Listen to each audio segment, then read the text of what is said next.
One of the gripes that I have about this episode is the Yahya Abdul-Mateen character. He's Regina King's wife. Excuse me, husband.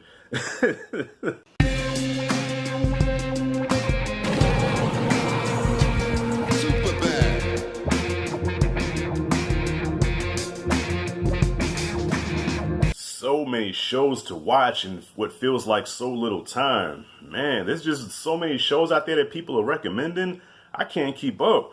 But thanks to a few really hardcore recommendations yesterday, shout out to my big brother Sean and my boys Lee and Jonathan. They recommended Watchmen.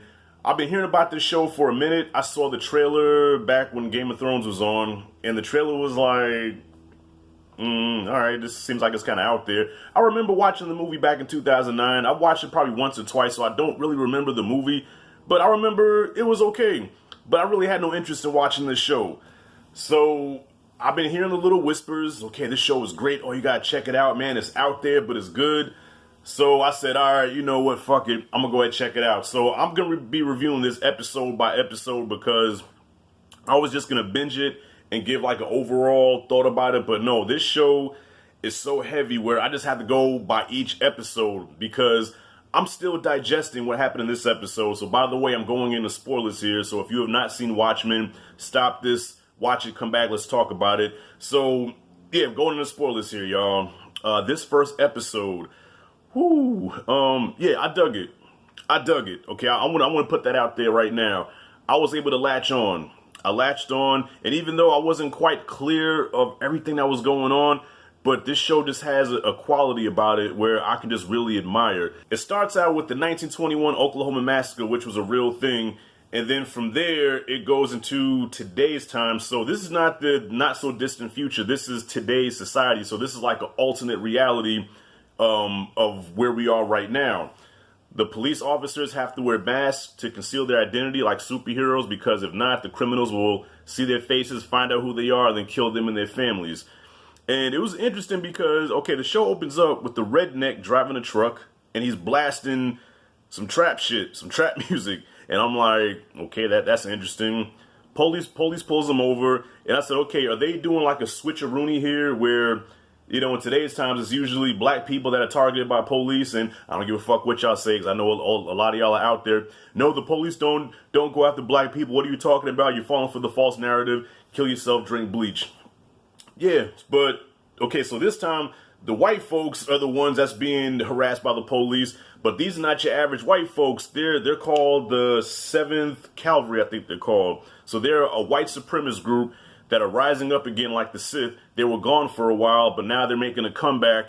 And Don Johnson, who is the chief of police, he's seeing this and he's like, man, I thought these motherfuckers was gone, but they're back, and man, a war's gonna break out again. And one of his main people is Regina King's character. I forgot her name. Like I said, y'all, I'm on the first episode. I just finished the first episode, so I'm not really familiar with names until I get into further episodes. But the Regina King character, you know, by day she owns a bakery, and by night she's a crime fighter. So it's superhero shit, but they're cops. So the cops are the superheroes, and the white supremacist group known as the 7th Cavalry are the bad guys. Okay, Watchmen experts, do I have this right? Because I know you're going to call me out in the comments if I'm wrong. I believe I have this right. And they also celebrate Nixon. They worship Nixon. I noticed in the little trailer park they have, it's a statue of Nixon, you know. So I said, okay, yeah, this is interesting. I'm not too big on politics. I'm going to be real. I don't follow politics like that. It's just not my lane, y'all. Even though I do make stances when it comes to police brutality and racism, because I've experienced racism and I've experienced really bad run-ins with the police. So I do believe in standing up for that shit and speaking my views on that. But as far as politics, it's not my lane. I'm sorry. So I'm not going to call myself a liberal, conservative, Republican, or Democrat. At the end of the day, like I always say, I just look after myself. You know what I'm saying? I look after myself and my family.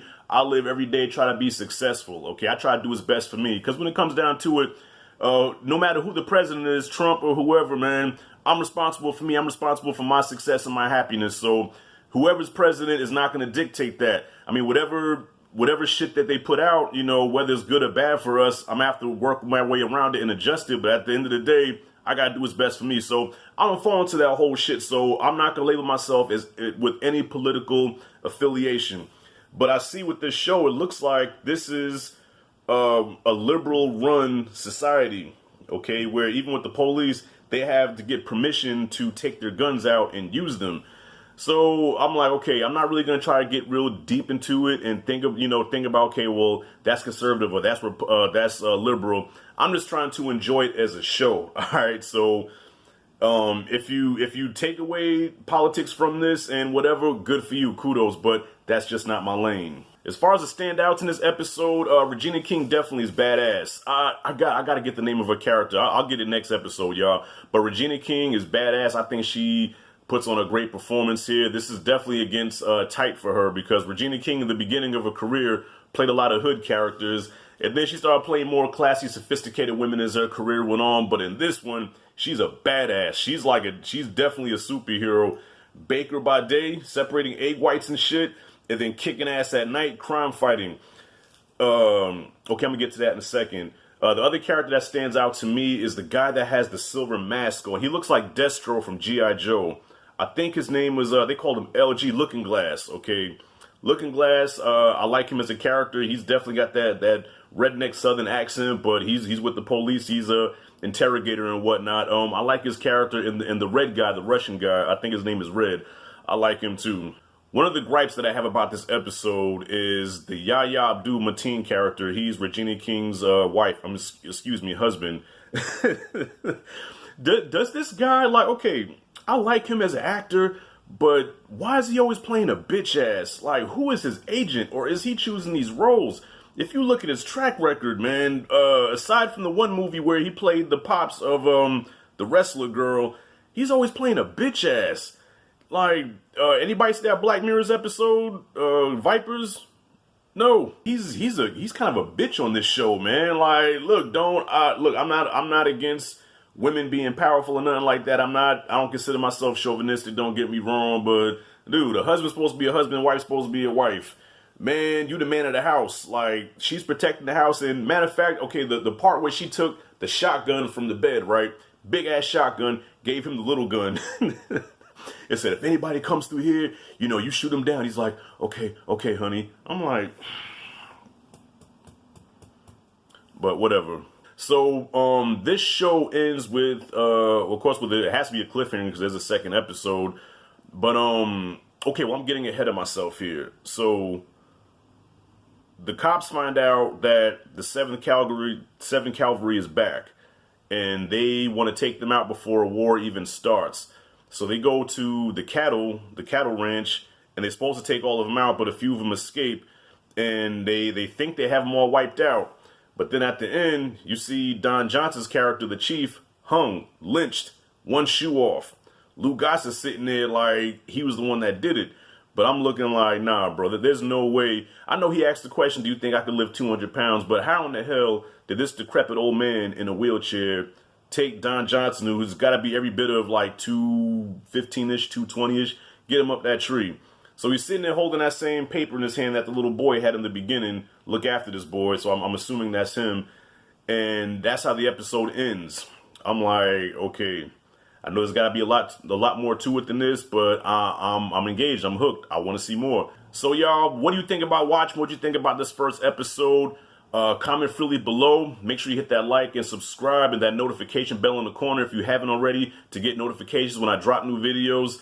This is Rashad G signing out. See you in the next video.